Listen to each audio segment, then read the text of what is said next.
meeting. Welcome to everybody. Is it? Yeah.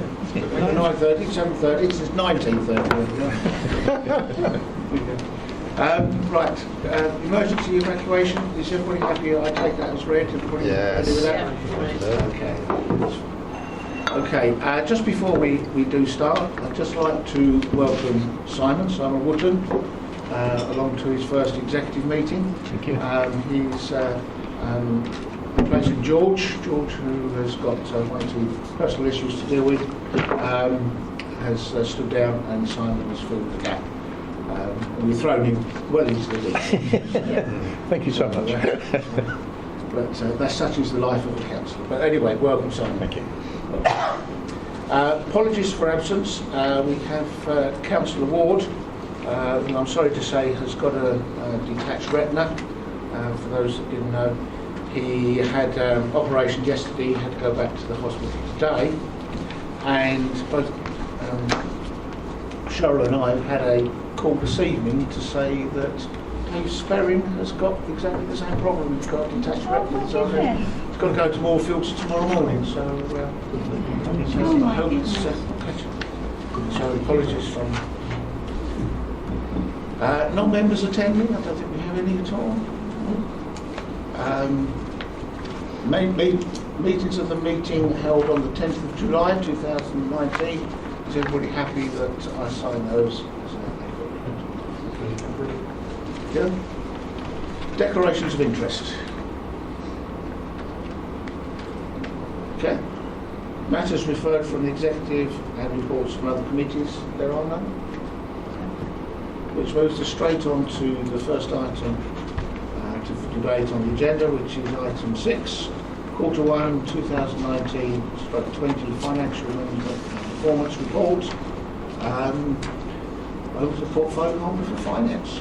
I'll just start very briefly and then pass over to Naomi and then come back again at the end. But this is our first quarter, quite active, but you can already see the evidence of effective management of the council's finances, as there is a small, not small, there is a variance, positive variance, projected to the end of the year. But I'll pass to Naomi straight away to cover some of the detail. Thank you, Councillor Smith. Yes, as Councillor Smith said, this is the first quarter report which sets out the revenue and capital budget position for the council as projected at the end of the financial year.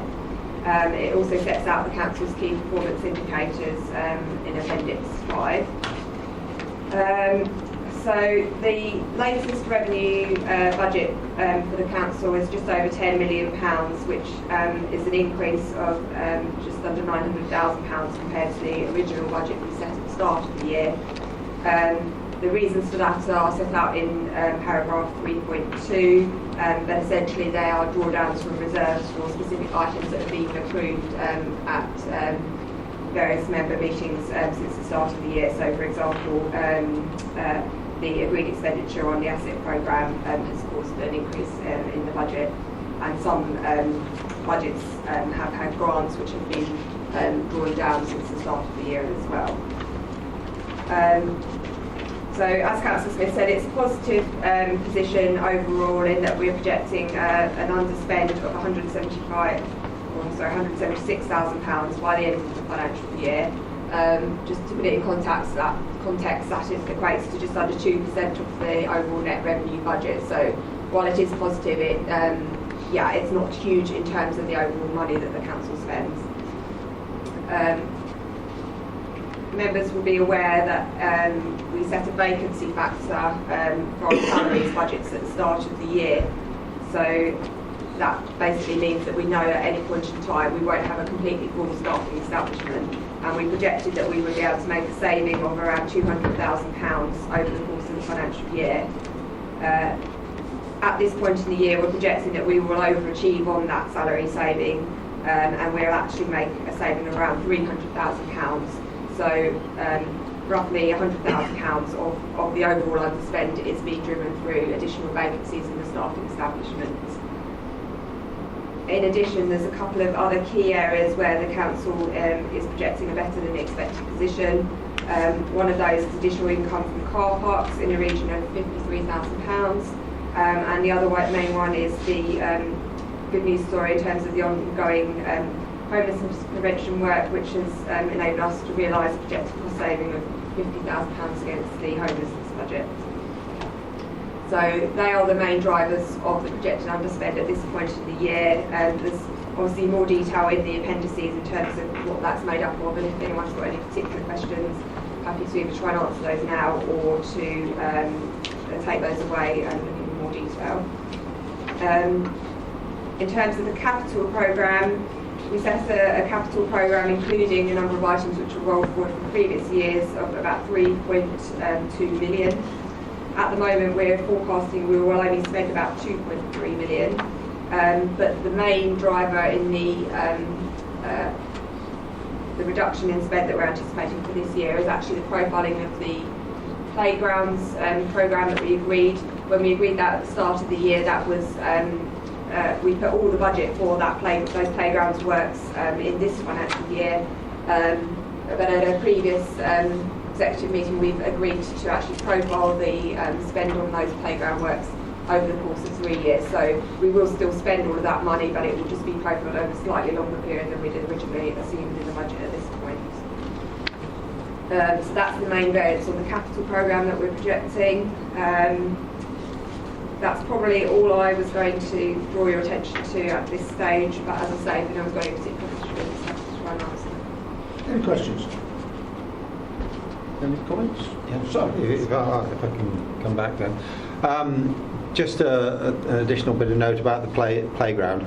You could read what we've said about reprofiling the playground investment, as there's just just tell us what page you're on this one. no particular page.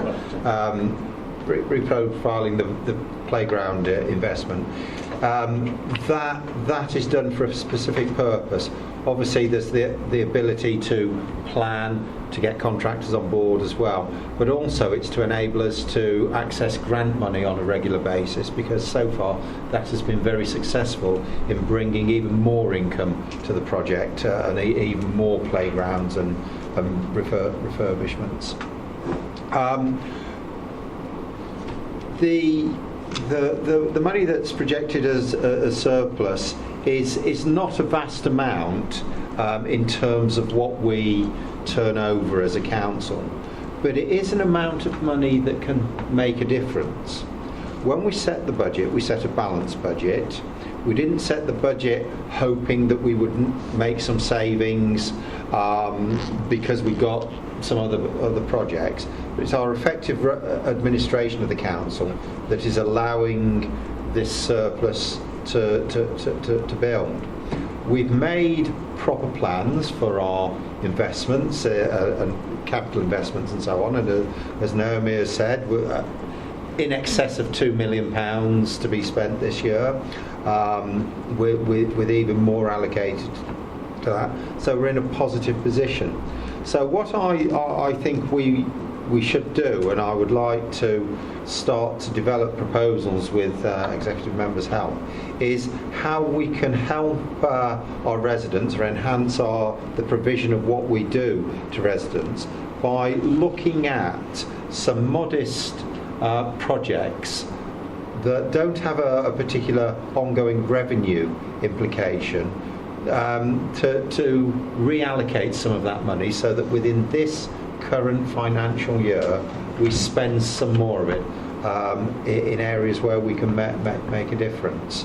And it's early days yet, but certainly in some discussions with members, I think projects that tidy and enhance the presentation of our district do seem to be particularly popular, and I'm sure our residents would thank us for further enhancing the quality of life by making Rayleigh and Rochford and the other smaller settlements even nicer places in which to live. So I think that their plans that we can perhaps think about, and when we confirm this ongoing position at the end of Q2, I'd like us to put some firm proposals forward to see how we can develop some small projects. I have one or two thoughts around that, perhaps talk to you afterwards. Okay. Any other questions? Okay, on that basis then we do have a decision for being recommended on page 6.1. Is that where it is? Or is it the other one? It is. Okay, two recommendations, 1.1 and 1.2. Are members happy to accept them as printed? Okay. Item number 7, which is the future leisure service provision, and Mike, I think that's over to you. Thank you, Chairman. Matt was going to open up and then I was going to... That's okay? Yeah. Thank you, Chairman. This report follows previous reports to the exec where officers set out the strategy for future leisure service provision for the council. As we've said before, Chairman, that the council's leisure sites are significant council assets. They do provide important services. They're very well supported by the community they serve. So for that reason, we've given real early consideration of future options for leisure facility provision to allow sufficient time for a real robust and thorough process to be followed. Members will recall at the executive in July, the Leisure and Cultural Services Strategy was approved, and that was a key document that set out the process and also the objectives for leisure over the next 10 years, the leisure service, and that will be a key reference document in order as we take this programme forward. Within the report, members, a number of potential leisure facility provision options have been appraised of those available, and they are set out in the report in full. The contract model, as set out within the report, would enable the council to specify services and commercial outcomes via a competitive procurement process, and should provide the optimum balance of control and certainty through ongoing oversight of the management of the contract to ensure best value. Previous reports have set out that officers would approach the market to carry out a soft market testing process, and the high-level outcomes are referred to within the report.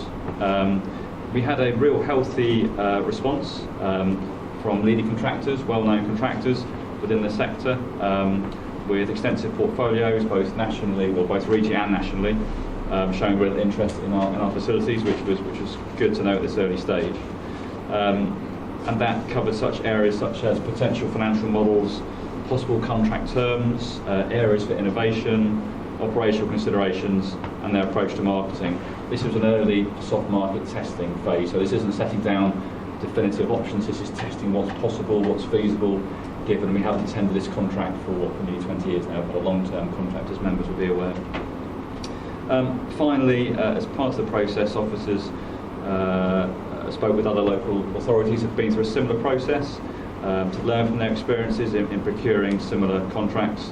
And I think what we learned from that was, given the size of the contract, the numbers of residents using the service, that bringing in external support and advice was a real clear recommendation to make sure we get that specification right, as it will be a long-term contract for this council with considerable members and residents using the facilities.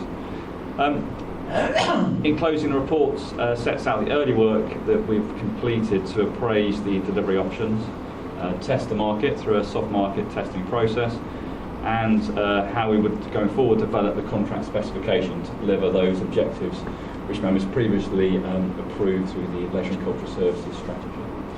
Happy to take any questions, Chairman. Okay, so Webb, do you want to add anything further to that? Yes, I'd like to thank Matt for bringing this report forward. I think it's just worth recognising that planning has started early to ensure the best possible outcome for our residents. This is a significant contract. This is the first time in over 20 years that we've brought this forward, and I think it's right and it's proper that we're giving it a good running time to make sure we get the best possible outcome for our residents. one thing within the report I just like to draw members' attention to is the soft market testing has given a good early steer in terms of what the new contract could deliver, and there was a potential need there for the council to invest at the inception of the new contracts. Certainly that's one of the preferred options that the contractors would like to see, I think. So I think it's just something there for members to be aware of that when the new contract starts, we may need some significant investment to ensure we have the best possible outcome for our residents. Because I thank Matt and the team for their hard work on this report, and I feel very much that they're in control of this process and that they're ahead of the game as well. Councillor Ashton. Thanks, Matt, for your report. Looking on page 7.7, I did a second ago, with the... It was about the boot camps and stuff like that. We're not hung up on our leisure centres, are we? Because remember, we've got other things we can use. We've got, say, the Cherry Orchard Park. We could put like a running track round or cycle track round, which could bring stuff a little bit further to the east of the district, because a lot of the leisure centre and stuff seems to be in the west of the district, Rayleigh and Ashington. There's not much in Wakefield and Rochford, especially we might lose a bit of what's happening with the freight house. People won't go to use it quite so much.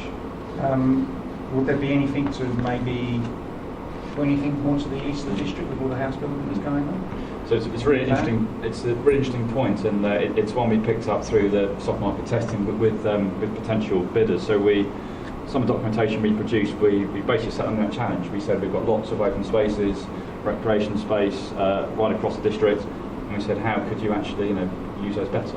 How could you encourage footfall usage? Work with us on that, and they came up with some really good ideas. I mean, boot camps is one, but there's lots of other things that were coming out of that. There was potential pop-up theatres, green gyms. I found it. Green gyms, so lots of good examples out there. Yes, indeed. Yeah. So there's lots of opportunities there to test that. As you say, it's not just based at the leisure sites, it's outcome based, so it's across the whole district. It's how we can basically provide those services. Primarily have the two leisure sites, but there's opportunities to make that broader and to get those ideas from the market. So lots of good ideas at this early stage. Councillor Smith. Thank you. I think the 10 years mentioned for contract length is probably about right, with the opportunity for extension. It's a fast moving and evolving area of activity, and 10 years is a long time within that. So I think we're pitching it about right, because obviously we want to get the level of commitment from whoever is the successful bidder. Obviously, in the last contract, we had the main company change hands a number of times. We learned from that, and I think it's important that we ensure that the contract detail has the flexibility and the protection for us should that happen.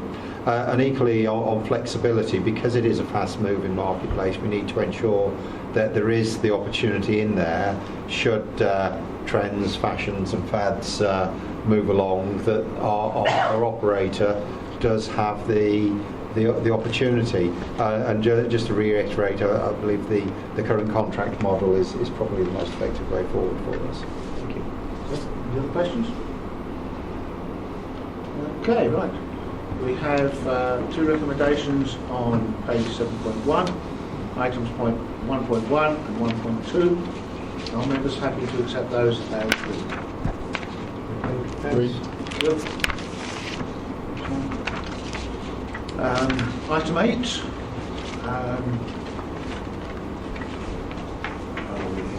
It's the report from the Assistant Director, contract for monitoring 2018-19. Who's got the honours? I was going to say this. Thank you. This is just your annual report to the exec with regards to the management of the council's most significant contracts. We do have the Marcus, Matt, Naomi are here to answer any questions with regards to those contracts mentioned in the appendices. I wasn't quick enough to grab Dawn, so I'm happy to take back any questions members may have. with regards to the ICT contracts. I'm not going to go through the whole report, but if there's any questions with regards to those contracts in the attached appendix, sorry, I'm trying to scroll down. We're happy to take questions from members. Councillor Smith, do you want to add anything to that? Yeah, I think it's just important to reiterate that these are reports that give an overview of how the contracts are performing, but this isn't the way in which we manage our contracts. This is just a strategic overview. Each one of these contracts is is monitored and administered on a daily and weekly basis, to say the least. Hourly in some cases, yeah. So for anyone that's looking at this information, they can be reassured that there's much more work goes into these managing the contracts than just producing a strategic report once a while. Any questions? Councillor. One of Marcus. Poor bin returns, is that where bins have got contamination in? No, it's where they're not placed back in the correct position. Oh, right, okay. So it's That's by the contractor. yeah, so it's a slightly hard one to define sometimes, but that's where it's captured. Okay. Is there one on there where it gets contaminated? I remember seeing it in. So I was just wondering, if that's gone, is that stayed static or is it As gone I down? said, these are very much an overview. So we've given just very headline indicators that we do have contamination reports as well that come through. Yeah. But I think these reports are very much more of an audit exercise to show that we have control of the contract, which is it's just giving you a snapshot and overview. But yes, there's another layer of indicators. Underneath. Absolutely. Yeah. So contamination is one of those that we do measure and monitor sort of every week, to be quite honest. I think it's worth pointing out though that our waste collection is second nationally and first regionally. I think I'm correct. Is that saying yes? Yeah, you're testing my words. Worth I mentioning that. think everyone's in Oxfordshire, so you're correct. Yes, it's regionally, yes. Any other questions? Okay, we have a recommendation on page 8.1 at 1.1 that we note the contents of the report. Is everybody happy to note that? Noted. Okay, that's about it. That's the end of the meeting.